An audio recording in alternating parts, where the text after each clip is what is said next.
We head to Laie on the north shore of Oahu for the showdown between two nationally ranked women's volleyball teams, BYU-Hawaii and Grand Canyon, in a game that could decide this season's PacWest champion. Before heading to the San Francisco Bay Area to meet new Academy of Art AD Kevin Price and check out the latest at Dominican and Holy Names.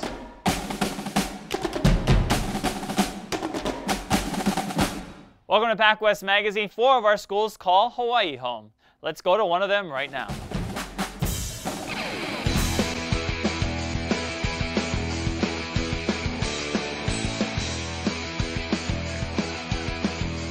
Grand Canyon took its talents to Hukilau Beach to square off against BYU-Hawaii in a battle between two nationally ranked teams.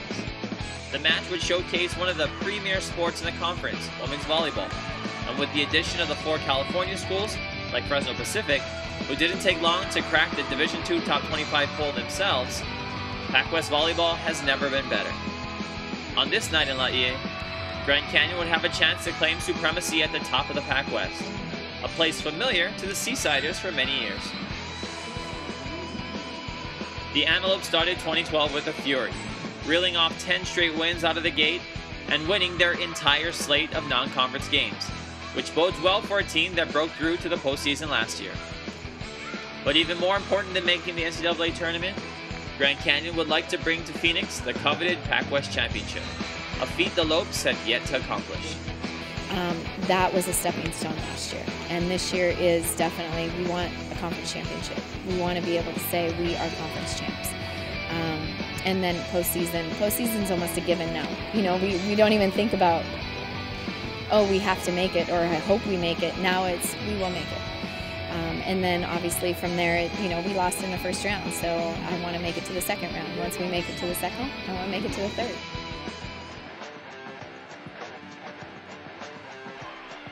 The number 13 ranked Lopes entered the Canyon Activity Center with only 1 loss.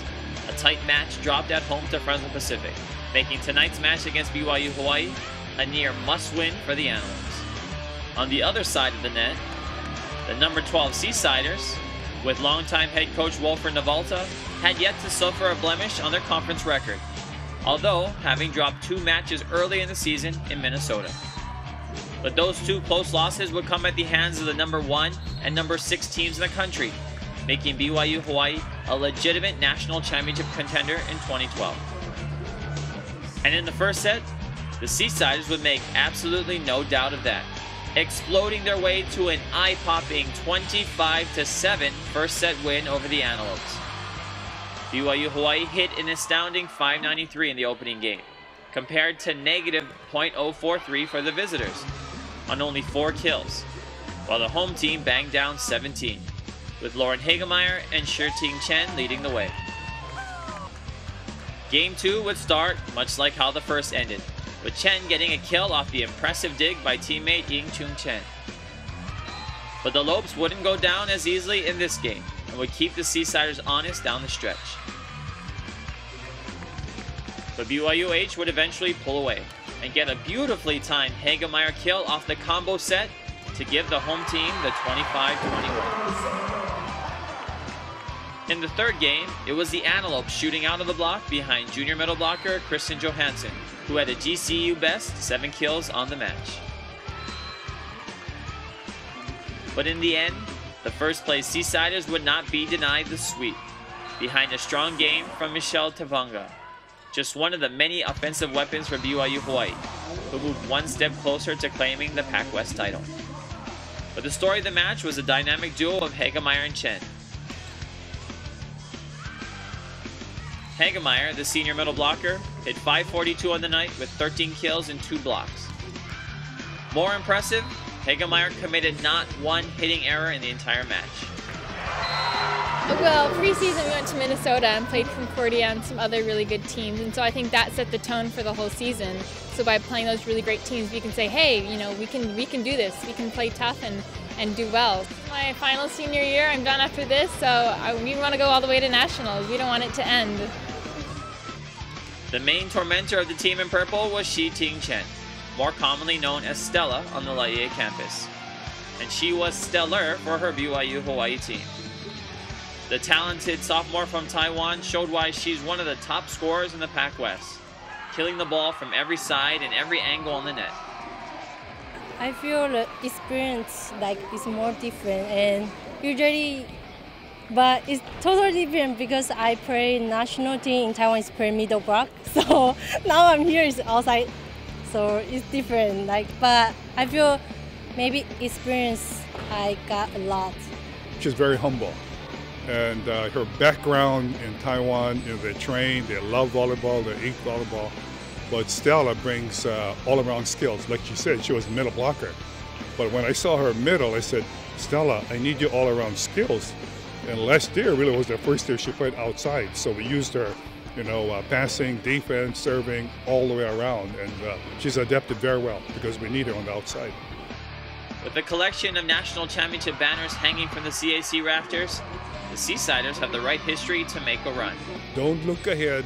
Our goal is to win the conference, go to region, win the regionals, then we think about nationals. But there's no question, the girls are playing at a very high level. We have the skills, we have the depth, athletic ability.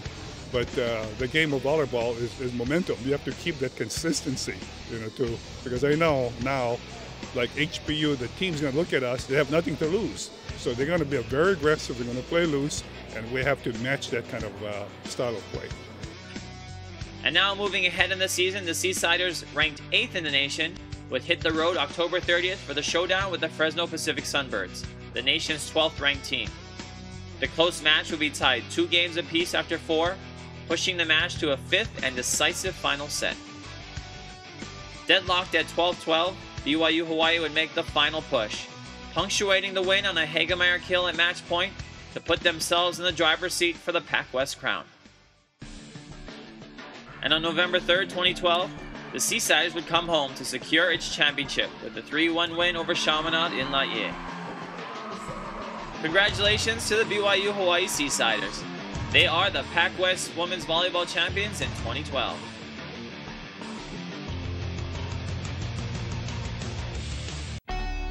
I chose Division II because athletes graduate at a higher rate. I can stay closer to home and be an important part of the community. I chose Division II because I can double major and take part in campus activities. I chose Division II because classrooms are smaller. Students have more time with their instructors. And I can compete for a national championship. I chose Division II for all these reasons and more. I chose Division II.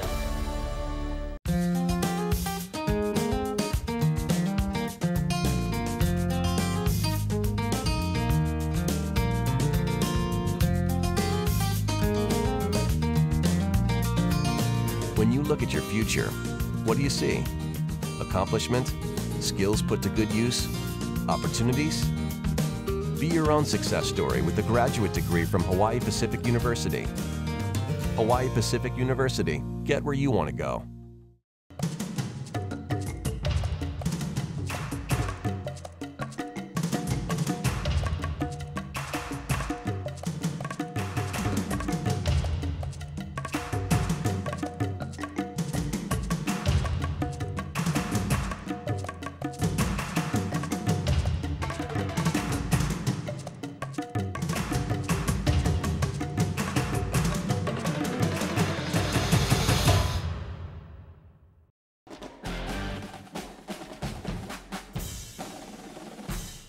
You're watching PacWest Magazine. Let's go to the Bay Area for a feature story from Commissioner Bob Hogue.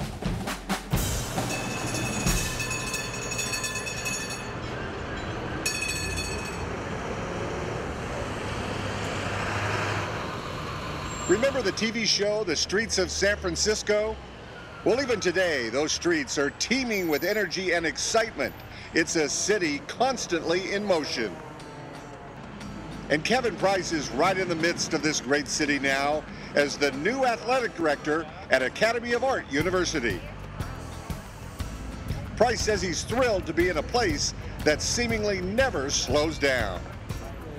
Being in an area that brings together so many different folks from the United States and folks from different parts of the world to a beautiful area of the country where you get a very urban setting right here, but it's easy to get into different rural settings as well that are very close to the city. it's very unique in all the things that it has to offer and the things that people can partake in. Price takes over as only the second AD in the school's history, replacing former NFL star Jamie Williams, who had built the program from scratch before moving on to the University of Nebraska this past summer. Price is excited to be at the school they call Art U. Well, I'd say I'm very excited because certainly where we stand within our conference is very unique. You know, we've got a growing university within a growing conference. Now we're in the biggest conference in the Western region, so we are very excited to be part of something that's coming together that's very special. We see that the conference is laid out very well, and so we think that it's got a very positive future in terms of its stability. So with that said, we also think that we can grow within the conference and be very successful in a conference that's already very well respected. Price has 20 years of experience in collegiate athletics. A graduate of the University of California, Berkeley, he has worked at a number of Division I institutions, including Baylor, Oregon State, Santa Clara, TCU, Texas, UC Riverside, and Cal. It's interesting to note that during his 2 decades in athletic administration, that he has worked with 3 eventual Heisman Trophy winners, including Baylor's Robert Griffith III, affectionately known as RG3, and earlier Ricky Williams and LaDainian Tomlinson. You know, what that experience really tells you is that you find that there's more than one way to skin a cat. You know, everybody has their positives and negatives, and that, to me, that's part of the fun being here at the Academy of Art, is that you know, being in the middle of the city, sure, there's challenges, but there's so much positive to being here, so much that students in general can partake in and really take advantage of. In a university with a special mission in a special city, it makes it a real positive for us athletically. Academy of Art's athletic headquarters are located on rooftop offices in downtown San Francisco, and Price's assistants are very enthusiastic about their new boss. But just that experience generally at all those different universities and taking their positives and negatives of each aspect and bringing it into Academy of Art and making us a better program. So we have the foundation set that I feel that no one else could have done a job that Jamie did in starting the program. And now that he has done that and set that foundation, Kevin's going to be able to continue to build it and build our teams into competitive teams and continue to graduate student athletes. I'm super excited about Kevin because being an administrator, still being young in my career, that's, you know, where my future is going to go, and I feel like I can learn so much from him. He's been at so many top programs. He's seen everything, every type of university. So I think he's going to bring a lot of experience here and also a lot of teaching for us as a staff. Our presence in the city of San Francisco is a real positive for us. It's a unique campus in a great city. We're definitely able to sell the urban lifestyle to folks, whether you're a regular part of the student body or a student athlete. It's a real unique experience to be able to partake in so much different diverse cultural items in the city, and really helps us be immersed in the city and be representative of the city too. So Academy of Art University now moves forward into the Price era, an era that new Urban Knights Athletic Director Kevin Price hopes is just as exciting as the constant energy on the streets of San Francisco.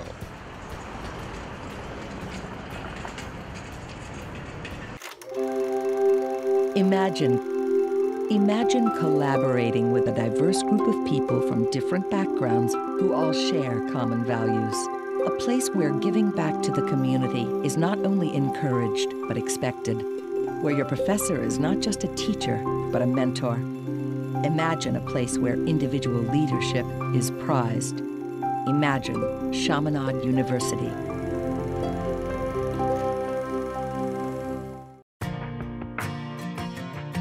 We exist in a place rich with promise, where ideas ignite the spirit of learning, where our trustworthy methods are validated by respected results. It's a place where we practice integrity and encourage the development of ethical perspectives, where creativity burns brightly and expressions of hearts, minds, and souls are nurtured, where we view challenges through the lens of opportunity and daily circumstances through the eyes of faith. It's where the potential for excellence has no limitations, and each new day begins with hope. Fresno Pacific University, empowering leaders, transforming lives.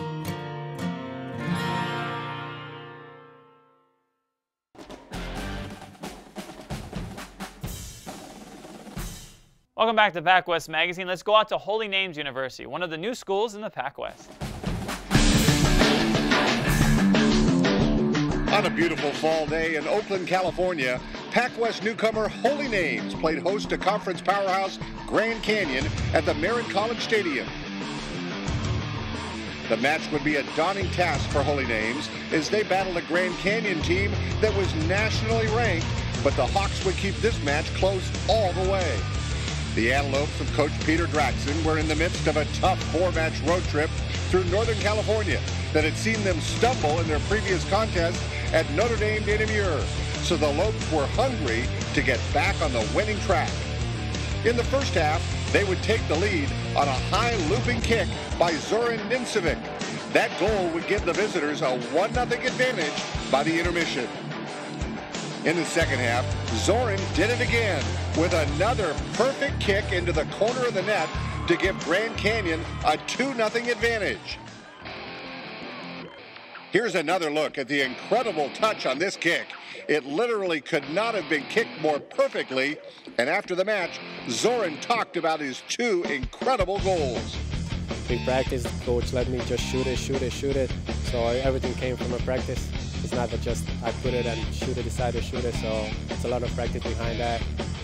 And my teammates also support me to just shoot, man, and when you miss it, just shoot, keep going. It turned out the Antelopes needed that second goal because Holy Names scored in the waning minutes on a goal by Jaime Phillips to cut the deficit in half at 2-1. But Grand Canyon held on after that to win by that 2-1 score and propelled themselves into the conference championship race. We came here after a loss to Notre Dame at Notre Dame, and we responded with a 2-1 win. Again, I'm very proud of our boys. We have a great group of young men, and they're playing their hearts out. It's still early in the season, so we have a little inconsistency that we got to keep working on as we go in the middle of the season here. Hopefully that consistency come together. We're very grateful to be in such a good conference that is giving us challenging games week in and week out. It was one of those exactly type of matches that we play against a nationally ranked team, which makes it very exciting for our players. Awesome to be in it. I think that we were outpowered to them, if not better in some elements to the game. However, they had 2 world-class goals that we have to congratulate them on. We tried to battle and come back in the game. We were almost there. I think we maybe ran a little bit out of time and didn't put some of our chances away that could have taken it to overtime. But exciting matches like this is what makes soccer fun for all of us. Grand Canyon's victory, coupled with the conference's great success in the non-conference season, will mean the PacWest has made major strides in the sport of men's soccer, something very noticeable to the coaches in their goal to get more of our teams into the NCAA tournament. We show it in the off-season, in the non-conference schedule. We were 8-4-1 against CCAA, who's a long-time #1 conference in the West region. We are the #1 conference in the West region now by these teams coming in. The Cal Baptist last year, Azusa Pacific, Fresno Pacific, Point Loma, Holy Names, all these teams that have come in, Fresno Pacific. I mean, this is great men's soccer program and some great coaching staff. So a big win by Grand Canyon as it helped lead the Antelopes to the PacWest men's soccer title and an eventual berth in the NCAA tournament.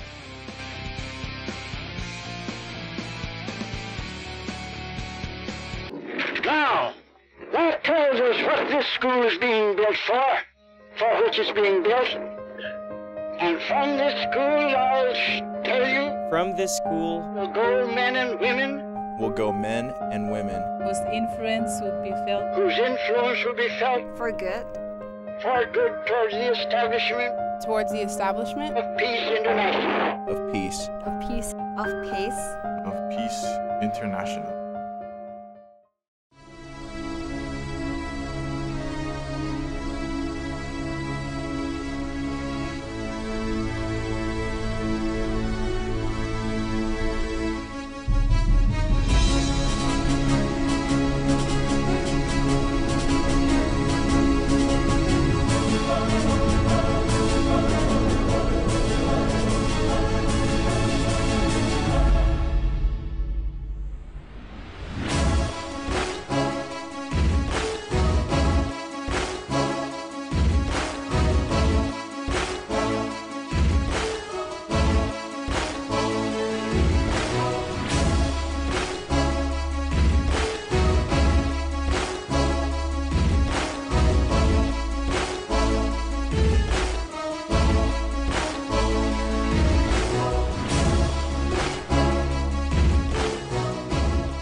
using this expression from kinematics.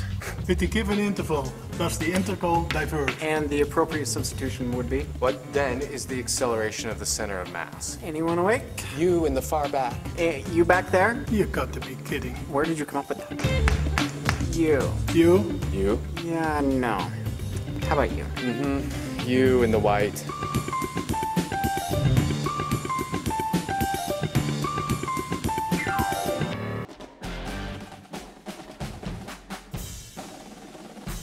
Back here on PacWest Magazine, let's go to San Rafael, California, and there we'll find a feature story at Dominican University. Let's revisit a piece we brought to you last year on PacWest Magazine. For years, the student athletes of Dominican University of California have put their best feet forward on the small and cozy field just a few hundred feet from their main gymnasium. That small and cozy feeling is about to change to wide open spaces. With help from community leaders and key sponsors, Dominican recently began construction of new fields and new courts that will greatly enhance the student-athlete experience at their beautiful campus in San Rafael. Once blocked by large eucalyptus trees, the view is now wide open, with Mount Tamalpais now smiling down on the campus from a distance. This is what it's all supposed to look like when construction is completed in the next several months. Penguins Athletic Director Terry Toomey has helped oversee this important project at Dominican, and he took us on a little sightseeing tour to explain what is going on with the new building upgrades and what it will all mean for his growing athletic program.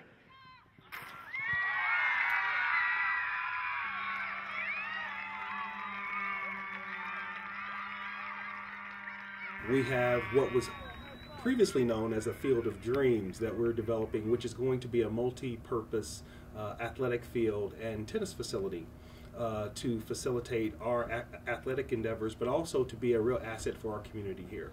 Well, that Field of Dreams is now a reality. So right now we're in the process of developing our new home for the Penguins, for our soccer program and our lacrosse program, as well as we're installing 6 new tennis courts for our tennis facility, and hopefully for men's and women's tennis in the future here for Dominican.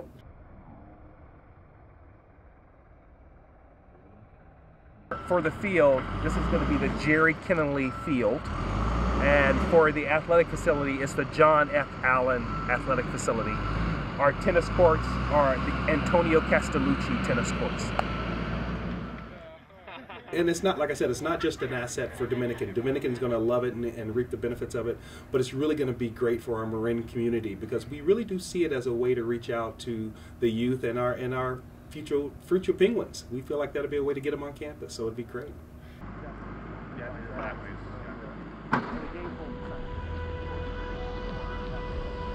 We're really excited about being a member of the PacWest. I think the PacWest growth is something that we are benefiting from. We're enjoying it.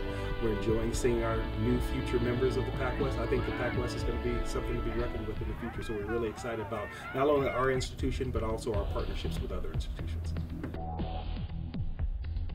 The new fields and courts at Dominican are another example of the great growth in the conference, and another reason why the future is so wide open in the PacWest. And the future is now. This is PacWest Commissioner Bob Hogue here at the brand new field at Dominican University of California, an outstanding turf venue that has everybody in the PacWest excited. It's been amazing for us. I mean, we've already seen the impact it's had on our student athletes, just in how they practice and play. I think when they're out here, they really feel that true athletic spirit and that competitive spirit. So that's been very exciting. Also knowing that we'll be able to utilize it for the rest of the campus and also the community. It's really win-win for everyone. Going here, we heard a lot about it coming to Dominican as a student, and to see it finally come to fruition is amazing. It's the turf is amazing, and the community's been good about it, and I think it's getting the school excited, and a step in the right direction for our athletic program. That has really been amazing, and it's something that I didn't really count on, but I've had several comments from our soccer coaches that when they talk to the other coaches, they comment on how great it is. So it gives us a tremendous sense of pride, and we really just enjoy hosting soccer matches, and we'll be excited to hold lacrosse here, as well as having our other teams just utilize the field for fitness purposes. Yeah, I think people are just impressed that it's here. It used to just be uneven surface, so to see it now, and we've got the amphitheater over there to the side and the old field behind us and the new tennis courts in addition to the field right behind us. You can see it behind us, and you know, just the difference that it brings for our student athletes and for the students as a whole at the university. I know that our spectators are really enjoying seeing Mount Tam. We always knew it was out here, but now they just look across the field, look to their left a little, and they see Mount Tam. So I think you really get the sense of what San Rafael and Marin County have to offer, and just seeing the greenery, everything, you are able to identify this field with who we are. We're Dominican, we're in San Rafael, we're in Marin County. It doesn't look like your average university, because it isn't. Just 12 miles from San Francisco is an urban oasis where students go beyond the classroom, helping businesses become sustainable, fighting breast cancer, athletes who excel and serve the community. And here, you don't just study history, you help make it.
Thanks for joining us on PacWest Magazine. You can always check us out on the web at thepacwest.com. There you can also like us on Facebook and follow us on Twitter, and even check out more video at our YouTube channel.